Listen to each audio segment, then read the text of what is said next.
In the New York Jets' very first game of the 1980s, Darrell Ray's hard-earned 6 points set the tone for the entire decade. A 10-year-long roller coaster ride of record breakers and heartbreakers that would leave players and fans breathless.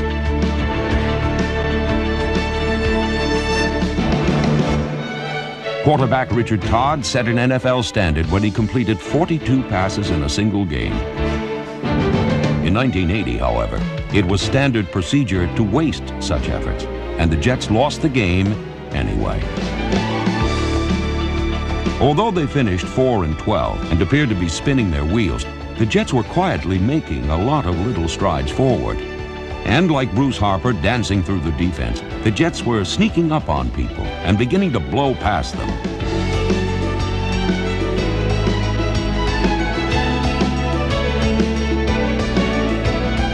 Pat Leahy's overtime field goal that beat playoff-bound Houston taught the Jets a lesson in winning, and the Jets got the chance to put their new knowledge to the test in 1981. Despite an 0-3 start, the Jets were soon dueling with the Dolphins for first place. These fans are on their feet. 21 seconds remaining as Todd is back to pass. He's looking into the end zone. Jerome Barkham's touchdown earned the Jets instant credibility, and the Jets also won bragging rights to New York with 9 sacks in a rout of the Giants. Ironically, the New York Sack Exchange would come back to help its stunned rivals in Week 16 when the Giants needed a Jets win to make the playoffs. But the Jets were playing for their own first postseason berth since 1969 and hardly needed the extra incentive.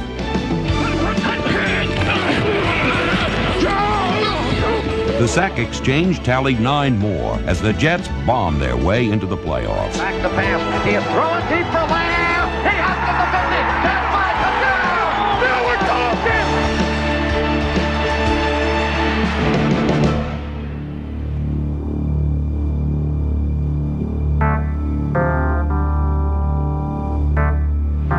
There is nobody in this ballpark who is seated.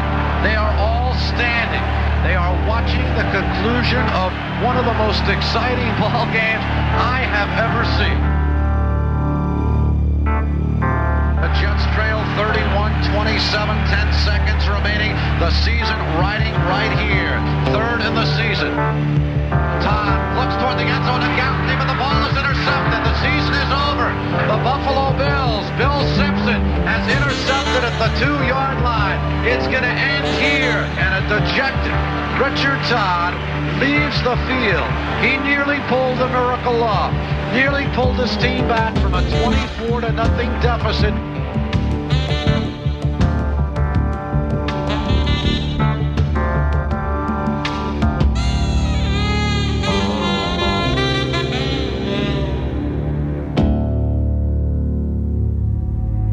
The Jets were young and healed quickly. And in 1982 unveiled a deadly new weapon.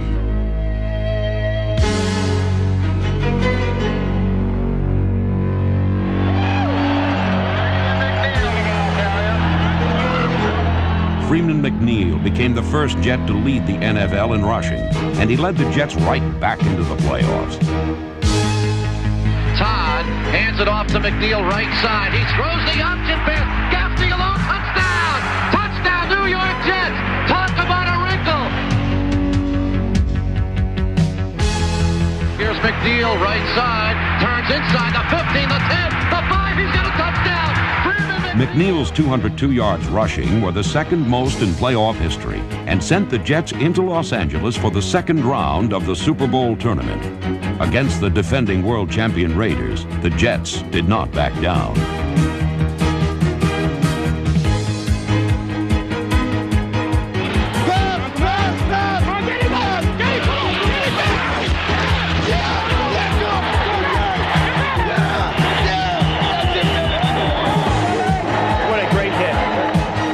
The Raiders withstood the Jets' best shots until the final 5 fabulous minutes.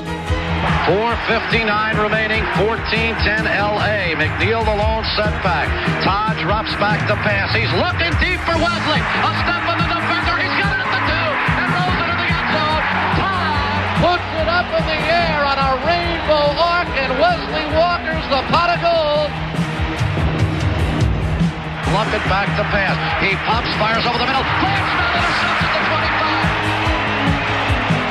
Grant Snell comes up with his second interception here in the fourth quarter. The Jets have the ball back. They can run the clock out. The Raiders do not have any timeouts remaining, and the Jets appear on their way to the AFC Championship.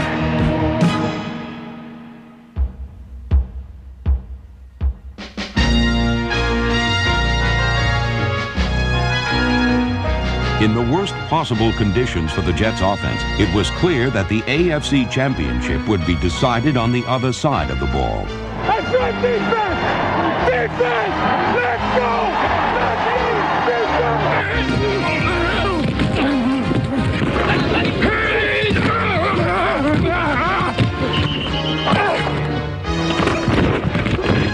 After a scoreless first half, the Jets stood 30 minutes from Pasadena.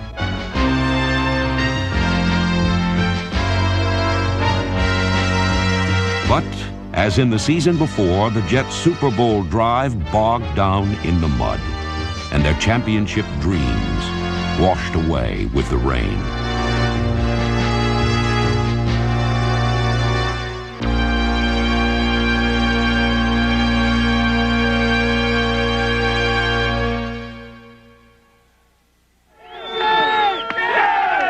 Dreams were born and dreams died. But the support of the fans never wilted. Well, we love the Jets. I don't care how many games they lose or how many games they win. We're going to be here. Because they're just a hell of a team.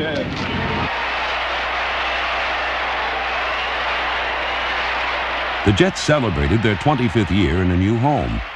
But the reception they got from the fans across the Hudson was as warm as it had ever been at Shea.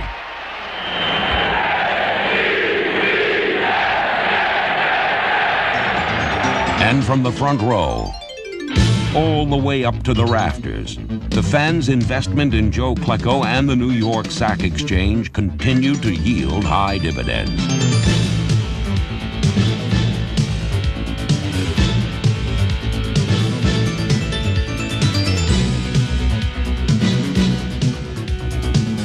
Mark Gastineau racked up the NFL single-season record 22 sacks as the Jets' two-fisted approach to football amazed him in the Meadowlands.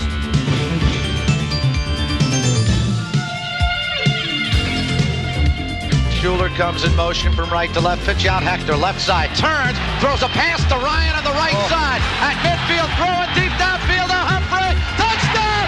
Touchdown! Touchdown, New York Jets! Unbelievable! The Jets were again rushing into a bright new era.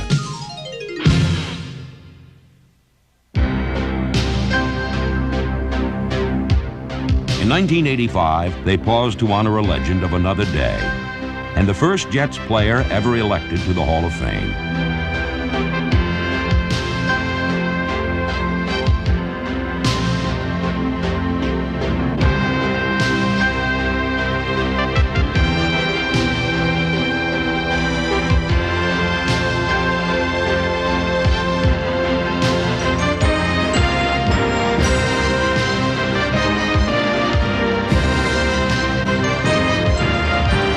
'85 became a banner year for Jet quarterbacks, old and new. It was Ken O'Brien's first full year as a starter, and he started off by breaking Joe Namath's 15-year-old mark for the longest pass in Jets history. His 96-yarder to Wesley Walker helped make O'Brien the Jets' first regular season NFL passing champion.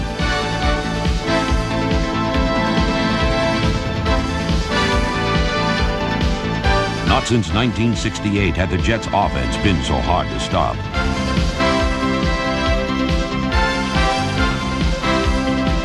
In Week 11, New York bombarded Tampa Bay with a team record 62 points.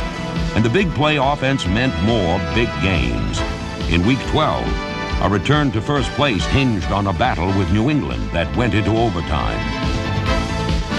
33-yard field goal attempt for first place in the AFC East.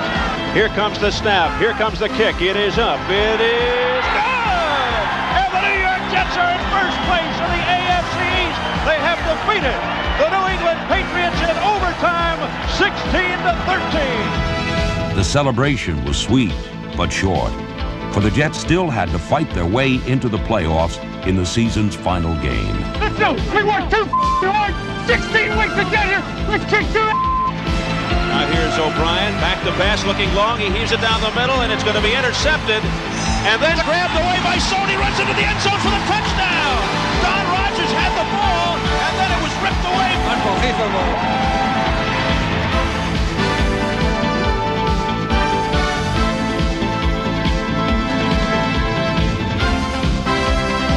Kurt Sohn provided the spark as the Jets shocked Cleveland 37-10 and stole their way back into the playoffs. But for truly grand larceny, no one could top Wesley Walker's great game robbery of 1986. O'Brien back to throw. O'Brien being rushed. O'Brien throwing over the middle. Wesley Walker, touchdown! Touchdown! There is no time remaining! When I made the catch, I was in a dream world. I didn't realize what had happened, and I still don't. I dropped back and waited and just waited for Wesley to get anywhere near the end zone, and threw it about as hard as I could. And the next thing I knew, Wesley was flying through the air, made a great catch, and rolled in the end zone. As soon as we won the coin toss, I knew we were going to score. Everything was going our way at that point.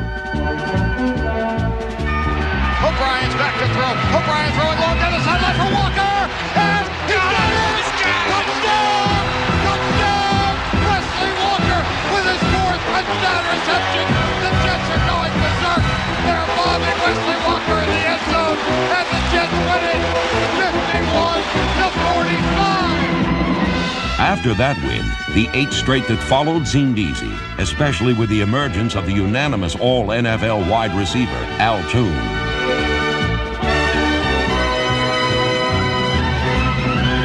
O'Brien being rushed. O'Brien throwing long down the sideline for Toon in the end zone. Touchdown, Al Toon with a remarkable catch.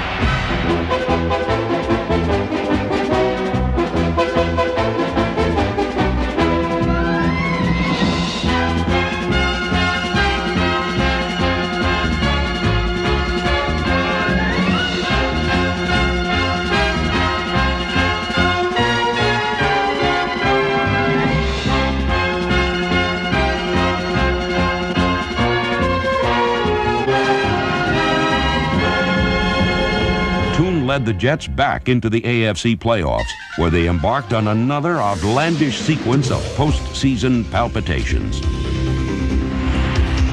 Walker flanked to the right, Toon to the left, Pat Ryan the quarterback. Pat Ryan on a quarterback sneak's got a first down.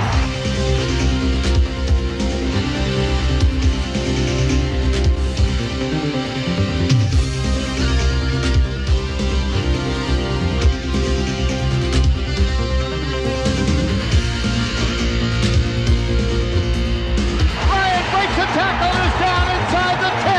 How about that for a call? Pulling the doors, extinguish the fire. We're on our way to Cleveland. Pitch out to McNeil, running right. Uh-oh, it's going to be a flea flicker throwing back to Ryan. Ryan throwing long over the middle for Walker, and Walker's got a touchdown! Touchdown, Wesley Walker! O'Brien handing to McNeil. McNeil finds some room. McNeil still on his feet to the 20, 15, 10, 5, and touchdown! Brandon McNeil, 25 yards! The Jets are going to win this football game! The Jets are going to the AFC Championship! For a team that had grown accustomed to snatching unlikely wins itself, letting a 10-point lead slip away in 4 minutes was too much to face. Then, in the second overtime, the Jets were unceremoniously booted from the playoffs. For the rest of the 1980s, they wouldn't return.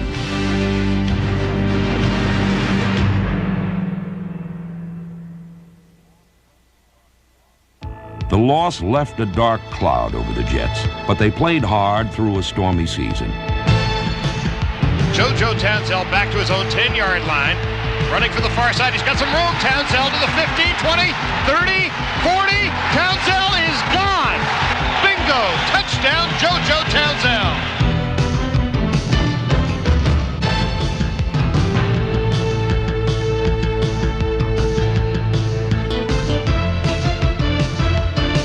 Slowly, the Jets regained their poise, reinvigorated their spirit, and got back on stride.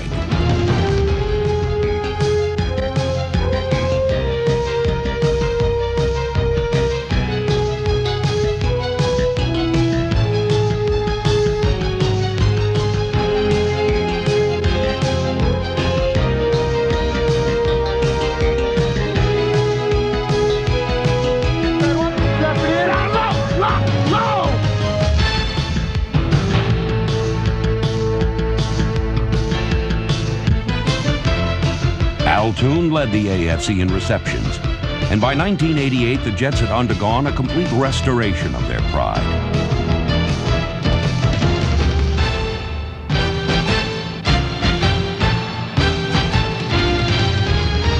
Once again, the Jets had the nerve to look anyone in the league dead in the eye. Anyone.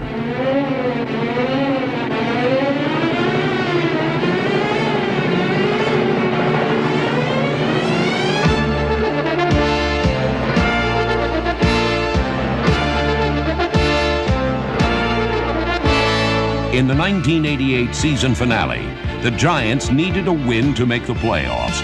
For the Jets, this was the playoffs. We got 30 more minutes. 30 more minutes of hard work, then we'll close the chapter. Let's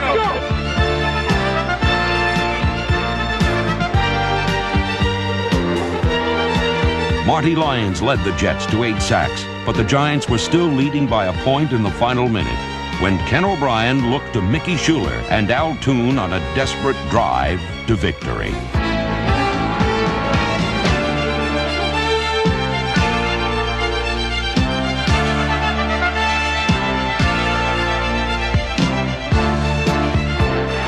O'Brien looking right and left. A pass into the left corner. Touchdown! Touchdown! Touchdown! Al Toon has a touchdown!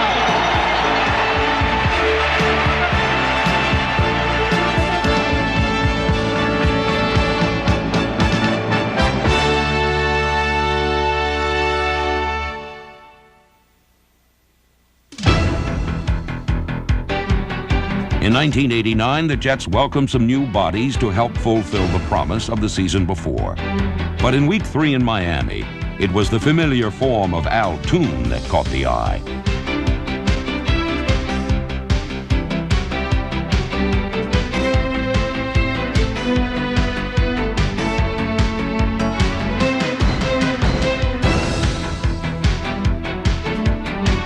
Toon's 10-catch, 159-yard day was a sight to behold, but the Jets' longest score of the day almost went unseen.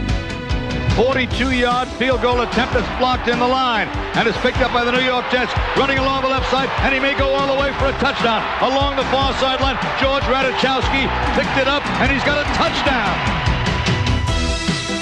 Entering the fourth quarter, New York still trailed 30-19. And with the Dolphins poised to strike a final blow, it was the Jets who bowled them over.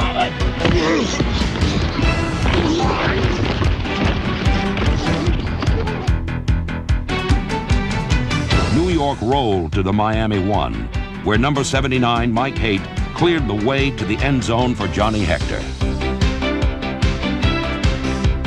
Then Hector added some new moves to his power running and pulled the Jets even. Back to pass, O'Brien throws over the right side. It's caught by Hector. Hector along the right sideline. To the 5. Touchdown! The Jets are in again! With 3 minutes remaining, the pressure was on the Jets' defense to stop Dan Marino. Cornerback James Hasty made quick work of it. Dan Marino goes straight back, rolls out to the left. Looking to throw on the run, and he does. Over the left side. Intercepted by the Jets. James Hasty makes the intercept. James Hasty intercepts for the New York. Hasty's second interception of the day broke the Dolphins' resolve. Then Ken O'Brien and Roger Vick broke their backs. O'Brien back to pass, throws over to the left side, and it's touchdown! Caught by Roger Vick for a touchdown for the New York Jets. New York's 21-point fourth quarter comeback seemed to signal smooth sailing ahead. But for the next 5 weeks, the Jets labored on a long, hard climb up a mountain of bad breaks, interrupted by individual bursts of greatness that always seemed to happen when everyone was watching someone else.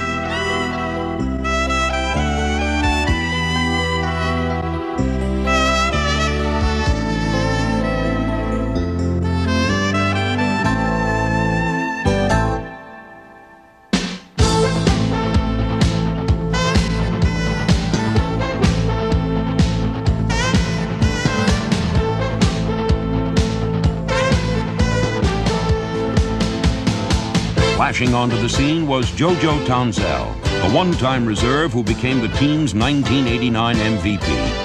After only 9 catches in 3 years, Townsell hauled in 45, averaging 44 yards on his 5 touchdowns, and became the team's brightest light in a dark stretch of games.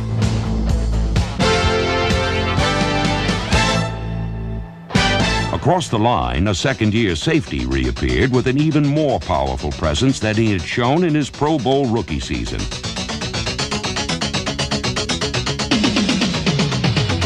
Eric McMillan wreaked havoc on opposing offenses from every conceivable angle.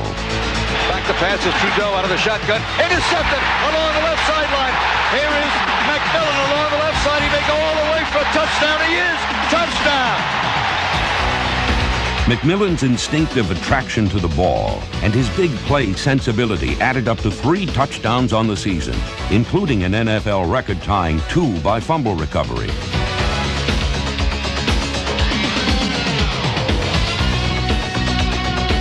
All season long, McMillan razzle-dazzled his way around the sophomore jinx, returning to the Pro Bowl, this time as a starter.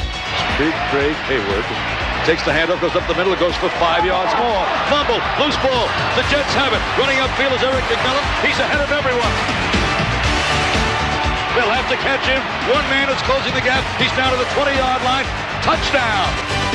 McMillan's accomplice was his fellow second-year star, James Hasty. Back to pass, throws out to the left side. Intercepted. Touchdown by Hasty. Hasty along the right side, goes in and scores. Despite its offensive inclinations, the secondary was hardly a finesse group.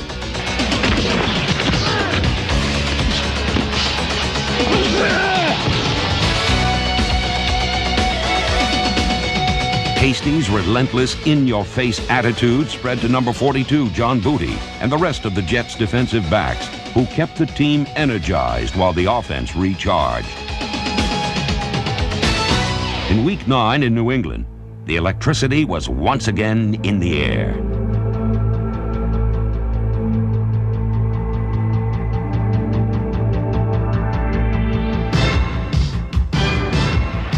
Out wide from the left side. McNeil carries, runs to the left tackle, drives along the left sideline, inside the 5, touchdown. He goes all the way.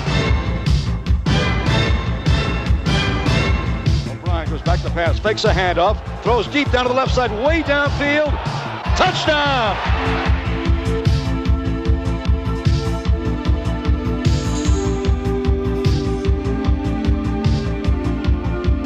New York built a 12-point fourth-quarter lead on its best two-way play of the season. But victory goes as often to the lucky as to the good, and the Jets had been running a little low on luck. Mark Wilson at quarterback, dumps back and throws long, way down the middle. It's caught at the 20, to the 10, and touchdown. No, it's a loose ball, rolling free, recovered by the Patriots. The Patriots, what a play! New England took the lead, and even the feistiest Jets let their spirits sag, especially with veteran miracle workers Walker and Toon injured. But the other part of the Jets' comeback connection did not give up. Ken O'Brien looked 3 times to tight end Keith Newbert and gave Pat Leahy one chance to kick New York back into the win column. Here it is, folks. The ball is snapped, placed down and kicked, and it's good. The New York Jets win it 27-26.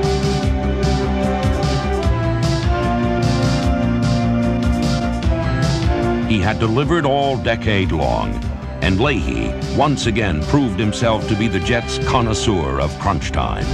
Stars young and old savored the season's sweetest moment, and hope once again flickered in the hearts of the faithful. But as the season wound down, their faith would be tested as rarely before.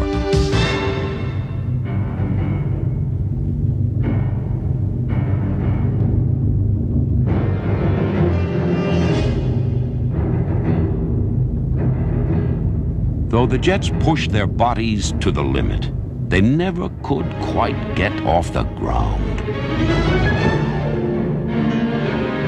Bad luck snowballed, and New York was buried under an avalanche of injuries. Back to passes Ryan on first down, fake short, throws down the left side. Tune has it, he's hit hard and dropped at the 45-yard line. Neither the staunchest veteran nor the freshest rookie was immune. The Jets lost 25 different players who missed a total of 198 games. And while the Jets' all-pro receivers bravely played through pain, multiple injuries began to take their toll even on them.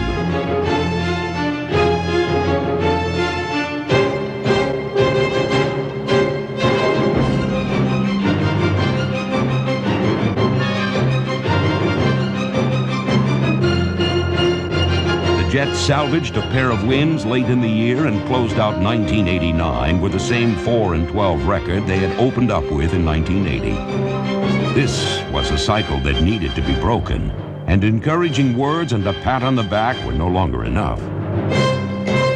The Jets needed an infusion of new blood and were gasping for a breath of fresh air.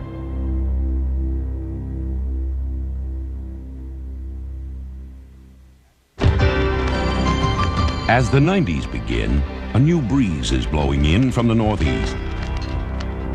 The New York Jets have selected Dick Steinberg, a weather-tested football man, to take command of football operations. And when you hear that term innovative, you think of throwing the ball all over the lot and not... To provide new leadership on the field, Steinberg handpicked 43-year-old Bruce Coslett.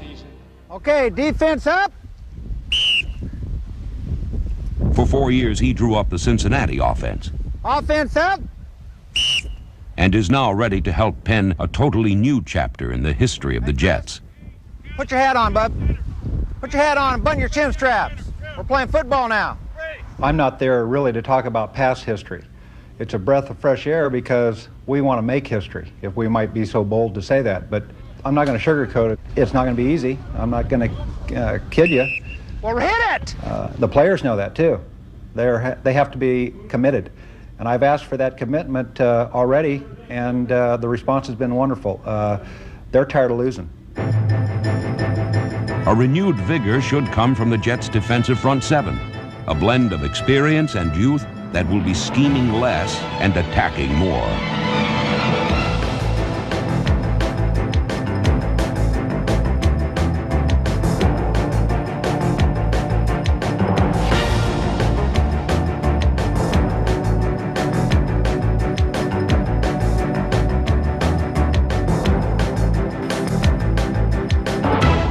Number 56, Jeff Lageman, the Jets' #1 draft pick in 1989, was custom built for this style.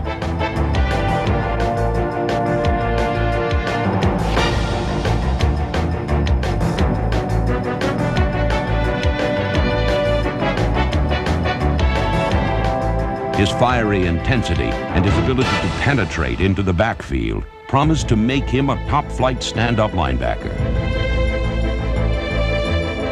In 1990, he'll also be used in certain situations as a fourth down lineman.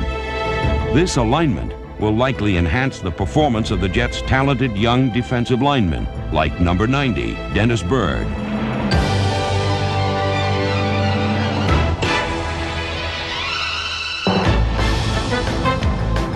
The defensive line is characterized by a guy like Dennis Byrd. We think right now the defensive line is one of the strengths of our team.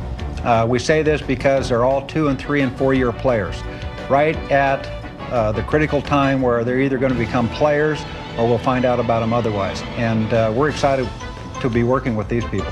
Bird came into his own with 2.5 sacks against San Diego last season. And the development of number 96 Ron Stallworth, Marvin Washington, Gerald Nichols, Paul Fraze, and Scott Mercereau helped produce the Jets' back-to-back wins over the Chargers and the Falcons. Straight back to passes. Miller rolling out to the left, being rushed hard. He throws it, intercepted. A backhanded pass, intercepted by Scott Mercereau. Oh, baby, I'll guarantee you that's his first interception. First of all, I want it to be fun. That's my number one thing. But the only way it can be fun is to win. And if you don't win, it's not fun. I don't care what profession you're in. That's good right there. Having played 8 years of tight end under Paul Brown and Bill Walsh, Coslett knows the subtle moves that can help a player reach his potential. Step. Some of you were coming around the deal like this, waiting on the ball and going like that. Those guys will come inside you and pick it off. That was good. He stepped back. Boom. Just a half a step. That's all it takes. And he knows that the most crucial difference between champions and also-rans is in the mind. Get the players mentally prepared to win. Up, up, up, go, go, go, get in the ball. Never wait. That's one of the keys this year is to establish what it feels like to win and win consistently. That's Brian? A safety playing corner and he covered us like a glove? Way to go, Brian. Damn. That's and good. like I said, I've asked these players for a commitment. They're going to have to give up some of themselves to make the team whole again. I want to see some flying to the ball, guys, flying to the ball. If it's through a process of maybe a little fear thrown in, they might be replaced. If they're not doing the job, I'll do that. And I'm dead serious about that. I was a player. I know what it's like on the other side of that table. It shouldn't take much prodding to get the Jets' offense excited about playing for Coslett, one of football's most dynamic offensive thinkers. Ken O'Brien and number 11 Tony Eason will battle for the starting quarterback job. And the winner should be well cared for, provided the offensive line remains physically intact.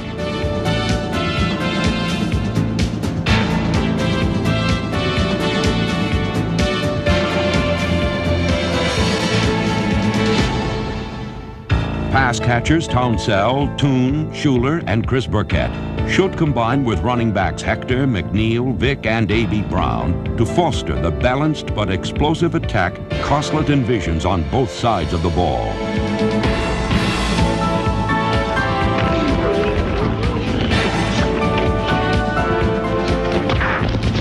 Plus, special attention to special teams.